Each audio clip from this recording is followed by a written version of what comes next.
Welcome to another episode of The Brand Called You, a podcast and podcast show that brings you leadership lessons, knowledge, experience, and wisdom from thousands of successful individuals from around the world. I'm your host, Ashutosh Garg, and today I'm delighted to welcome a very senior corporate leader and an author who has come on The Brand Called You for a second time from Mumbai, India, Lulu Raghavan. Lulu, welcome to the show. Thank you so much, Ashutosh. I'm delighted to be back. Thank you. Lulu is the president of APAC Landor, and she's an author. And all of you know I'm partial to authors. She's an author of a book titled Go Further, Faster. And I'm asking all our viewers and listeners to go and check out Lulu Raghavan's book. So Lulu, let's come straight into your book. What was the inspiration for you to write Go Further, Faster? Ashutosh, I used to do a lot of brand workshops on how to build brands, how to design customer journeys, how to use the tools of branding to create competitive advantage for yourself. Mm-hmm. And this got a lot of the participants very interested in Landor, in my background. So people would come to me both after the workshop and then follow up on email, etc., and ask for mentorship. And they said, what are the things that we should do to enable us to have an exemplary journey? Right. That's where I thought I needed to give back. I couldn't individually mentor people. I briefly flirted with the idea of quitting my job and starting something for young women.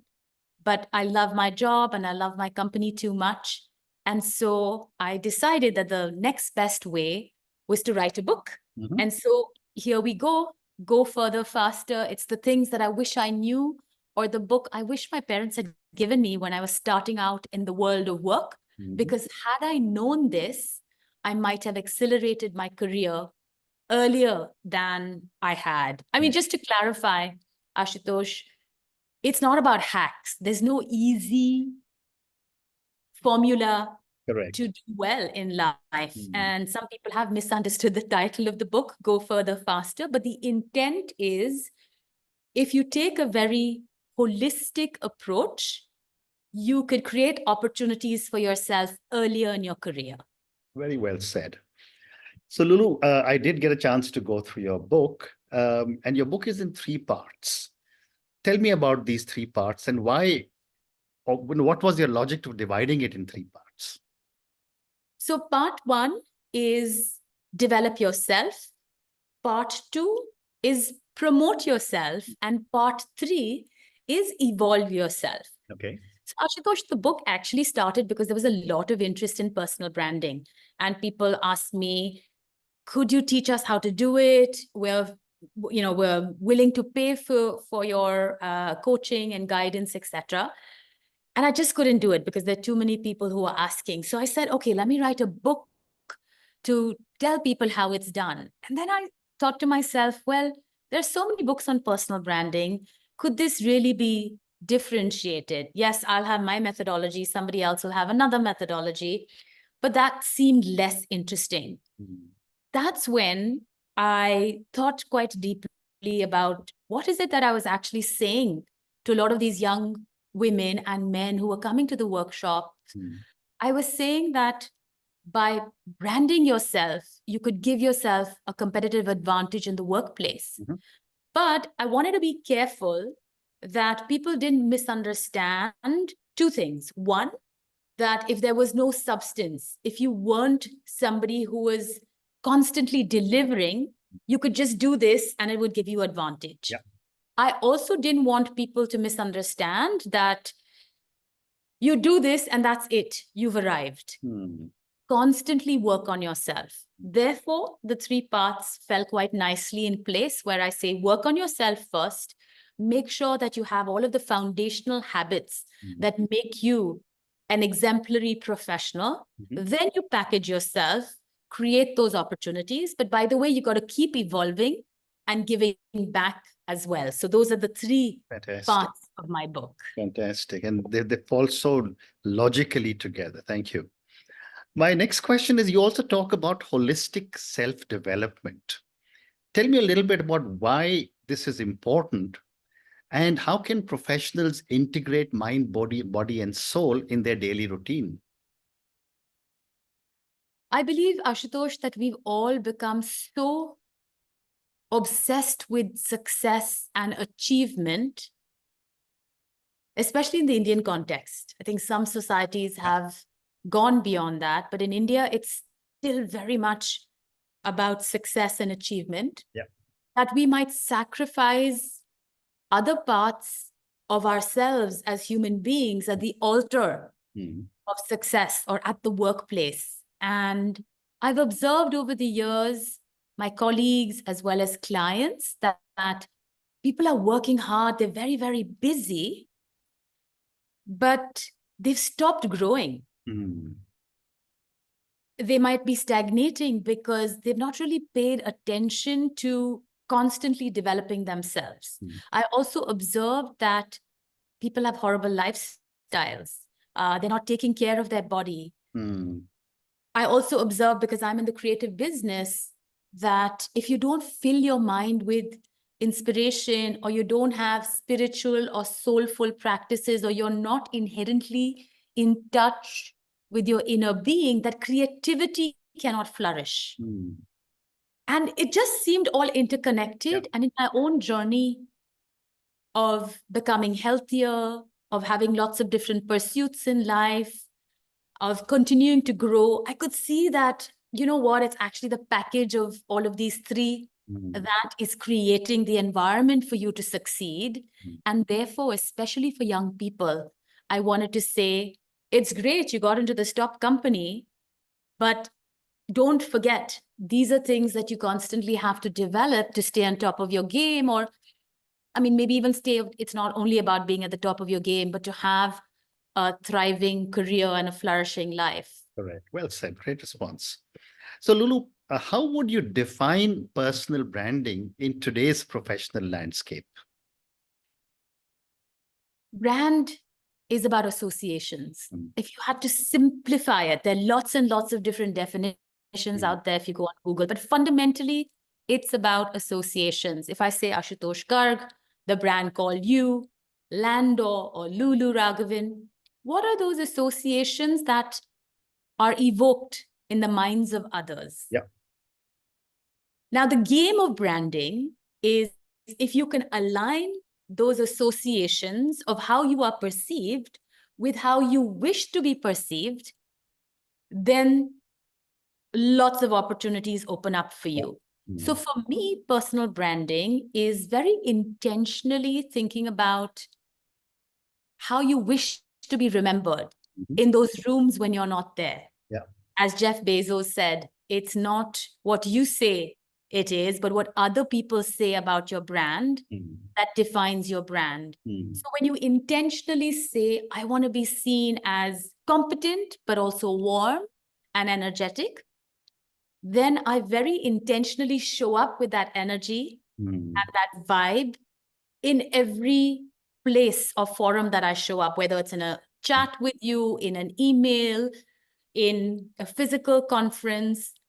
That starts to define who I am. And when you do that consistently over time, people start to associate those qualities with you, and that builds you up. And suddenly, it seems like all the opportunities are opening up, but you've spent time developing what it is you stand for. Because it's a sea of sameness out there, whether it's getting picked up by a publisher or getting a new project from a client. Correct.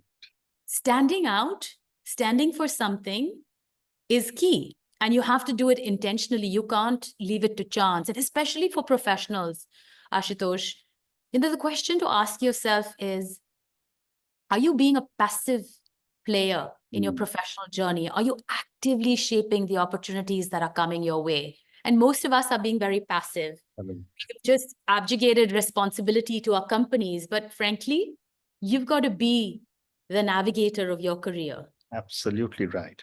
And Lulu, based on a lot of your interaction, that I'm sure a lot of research that you did for your book, what are some common mistakes people make in personal branding? One of the most common mistakes is to start social media, Mm. on LinkedIn and start being very active, or start posting quite a lot of your work if you're an artist or a creative on Instagram, for example. It's going out before you go in. Correct. So the common mistake is not actually understanding your superpower. Mm. What is it that makes Ashutosh Garg Ashutosh Garg? Mm. What's his X factor? Mm. Can you define it? Some of us can more easily. Mm. And so a lot of that self-development is required. That's a common mistake. Yeah. Another common mistake is people think, oh, it requires a lot of time and a lot of money and a lot of energy. Mm. Well, it does require time. It does require energy, but somehow people think it requires money. Mm. Building brands associated with investing a lot, which is actually not true in this day and age, because Correct.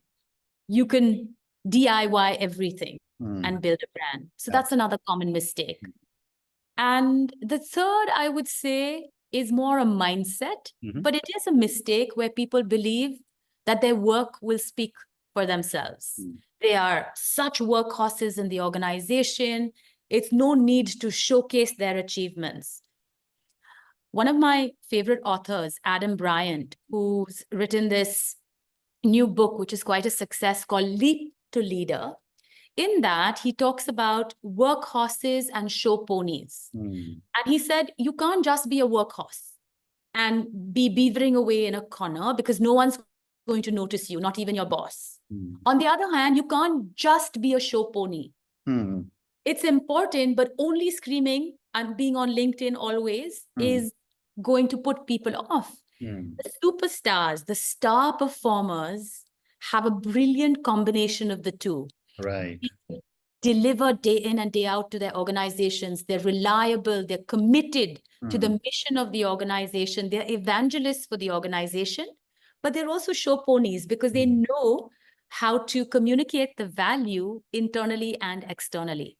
Mm. Great response. Well said. You also have a section in your book which you title Handy How-Tos. Give us a few practical pieces of advice that you provide in this section.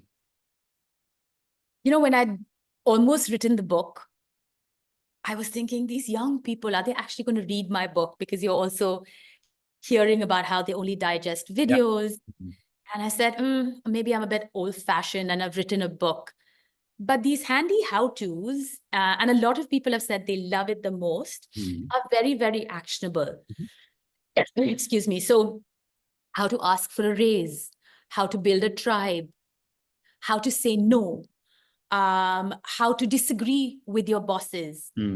I've taken a very practical approach based on my experience and written the playbook in these areas. And so when you look at the book, somebody can just start with the handy how-tos, and within 2 or 3 pages, they immediately have actionable tips. Right. So that is the genesis of that section of the book. A lot of people who've read the book said that they enjoyed it because it's a fresh perspective, but it's a very practitioner's perspective. It's not academic. And I've truly, Ashutosh, actually throughout my book, I just sat back when I was in the writing process and I didn't do any reference work. It was all like what I've read, what I know, the experiences I've had, and distilled. Like even the sections on body, on nutrition and sleep, I was quite nervous. There's so much that's written on it. There's so much that's said on it. What's going to be my take on it? And that's why stepping away and just thinking about what I know and putting it down was helpful. Also helped by the fact for 20, 30 years, I've been reading and consuming. So, that well was there for me to draw into. But anyway, the handy how-tos, I think, also highlights some of the skill sets that young people should make sure they master. Well said. And another aspect that I wanted to get your perspective on is, what are your thoughts on how can job seekers master job interviews using some of the strategies you have outlined? That's a great question. The biggest mistake, Ashutosh, that people make in job interviews is that they think it's about them Correct. and selling themselves. Mm. It couldn't be further from the truth. Just change the orientation. It's about the interviewer. Mm. It's about the company, and you'll be shocked. And I'm horrified. Junior people to senior people, how few people do research about the company, research about the role. Mm. Have they made any effort to speak to people in the organization, understood, and also customize the value that they bring? Mm. And so, like with personal branding, where you have to go in before you go out, Mm. with a job interview as well, you've got to spend a lot of time to understand the fit between you and the company Right. on many different levels. And that thorough research, preparation, and the urge not to talk too much, but to ask questions. You know, I always ask, do you have any questions? Mm. Say, no, nothing. Mm. Absolutely, I will not consider the candidate. If Mm. they're not curious when they have a senior person in front of them to ask any question. So prepare well, know who is the interviewer, do your research on them, bring your personality into the conversation, go above and beyond, Mm. and treat it like an entire journey from the time you submit your application to the interaction with the HR team to arriving, you know, being kind to the receptionist, Right. doing the interview, sending a follow-up. And when you get a rejection letter, don't ignore it. Just say, thank you, I understand, I will be in touch, wishing you the best, closing the loop. Correct. 9% of people don't do any of these things. Mhm. And I really feel like maybe my next book needs to be how to ace interviews, because there's just so much that I see from my practical experience every day. It's like being a doctor in one of the government hospitals, right? You get so much experience from all the things that go wrong. I feel like that I meet so many people, and sometimes I'm aghast Mm. about how little of the basics are covered by even mid-level to senior professionals. Correct. You know, and what a great thought, how to ace an interview. We're going to look out for Lulu Raghavan's second book one of these days. But Lulu, moving on, how can leaders foster a culture of high performance and creativity, as you speak about in your book? One of the most important things is culture. Mm. Culture breeds creativity, which then creates the products and services which are attractive for the customer. Mm. I don't think enough leaders pay attention to culture. And culture is beyond, you know, snooker tables and free lunch. I think we've all moved beyond that definition now. Mm. It's creating a workplace which is diverse, where everyone feels like they belong, is inclusive, where everyone has a voice, there are opportunities for growth, Mm. there isn't hierarchy, there's transparency. Leaders should focus on culture, because without that, just talking about performance is not putting your money where your mouth is. And so if you are, so to speak, nurturing the behaviors that you want more of in the organization, and then weeding out toxic behaviors that are not helping the organization, it automatically sends a signal to the teams of what's acceptable, what's not. How do I succeed in this organization? When there are promotions and raises, when people are getting ahead, that's a sign of those who have performed and contributed highly to get ahead, then everyone is motivated. Correct. I think the mission of the organization, the transformational vocabulary that the leader uses, the people centricity that the leader demonstrates, and the leader being the energizer always, but not dominating. You know, I have to admit that while I'm very energetic, sometimes I can dominate a room. One of the things I've learned is you have to get out of the way and allow others to come forward. That's important for high performance. Really believing in others, and coaching. Leaders have to be coaches today, Absolutely. right? Like the $1 trillion coach from Hmm. Silicon Valley, having that mindset. So culture and coach, nurturing the culture and having a coach mindset, Hmm. I think are important components in addition to the other things that I mentioned. Well said. So I have time for 3 more questions, Lulu. Can you share a story from your book that illustrates the importance of continuous growth?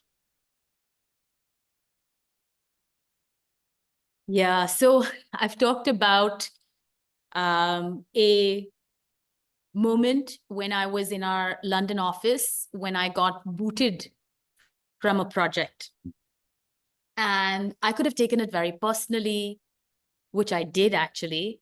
I was quite morose for many weeks on end. It demotivated me, sapped me totally.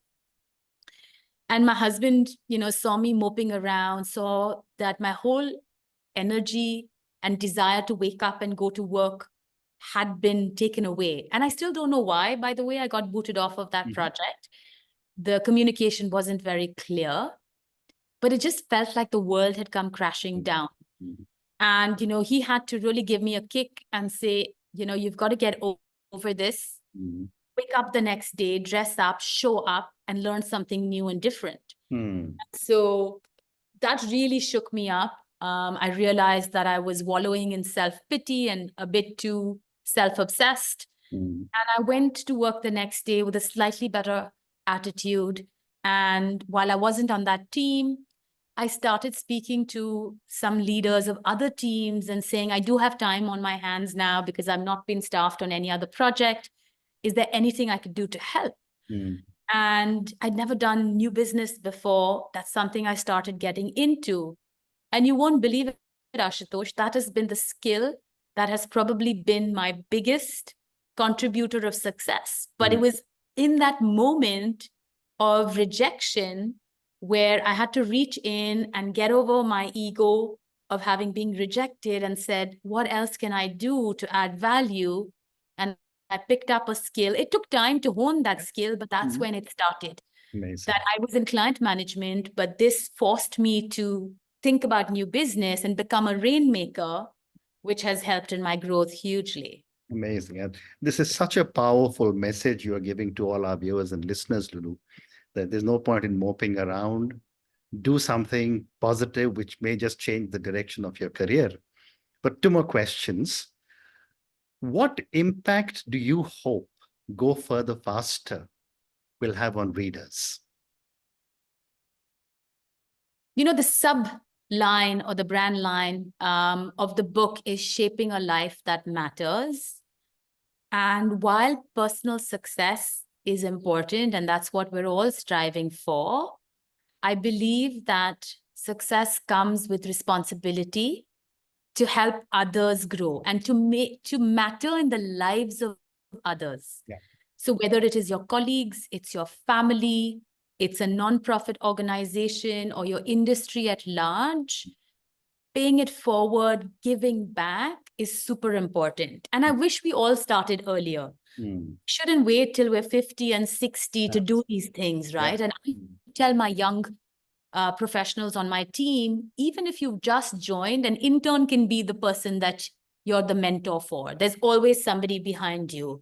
And so I hope that Go Further Faster will inspire people to work on their own success, but think very, very hard about their contribution, their legacy, and how they want to be remembered when they're gone. Well said.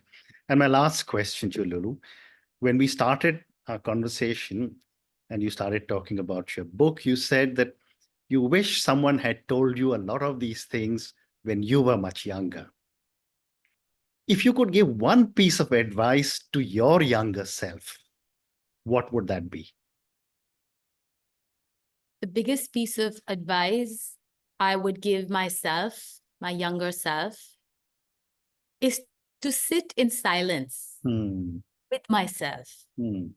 Actually, during COVID, I saw a therapist when things were really tough. And I learned this from her. Mm. Actually, this wonderful lady called Dr. Cecilia Chettiar, and it was just an online session, couple of sessions, but it was so powerful, Ashutosh, because I realized that, I was just not comfortable sitting alone with myself. Mm. And when you sit in silence, no devices, no animals like dogs or cats, no TV, no book, no music, it's just you and your thoughts and yourself. Everything slows down. And when you do it regularly, clarity improves vastly. I think I was too rush, busy, busy, busy, busy. Of course, great, going places, and that's all important. But sitting in silence and also reflecting on the day, reflecting on how things were, and learning from that. I think our own lives are a great laboratory for learning. Mm. We don't spend enough time tapping into the insights from our own laboratories. So that would be the biggest thing I would have told my younger self. Amazing. And on that note, and your amazing thought for yourself, sit in silence, which seems so simple, yet it's very difficult. Thank you, Lulu, for speaking to me about your book, Go Further Faster. I think you covered an amazing amount of thoughts on personal branding, which has become so important for everyone. And yet, you did sound the caution that it is not just about social media and getting 100,000 likes on a platform, but there is much more depth in building your own personal self. Thank you for speaking to me. All the very best for your book and to you. Thank you so much, Ashutosh. It was a real pleasure. Thank you. Thank you for listening to the Brand Called You videocast and podcast, a platform that brings you knowledge, experience, and wisdom of hundreds of successful individuals from around the world. Do visit our website www.tbcy.in to watch and listen to the stories of many more individuals. You can also follow us on YouTube, Facebook, Instagram, and Twitter. Just search for the Brand Called You.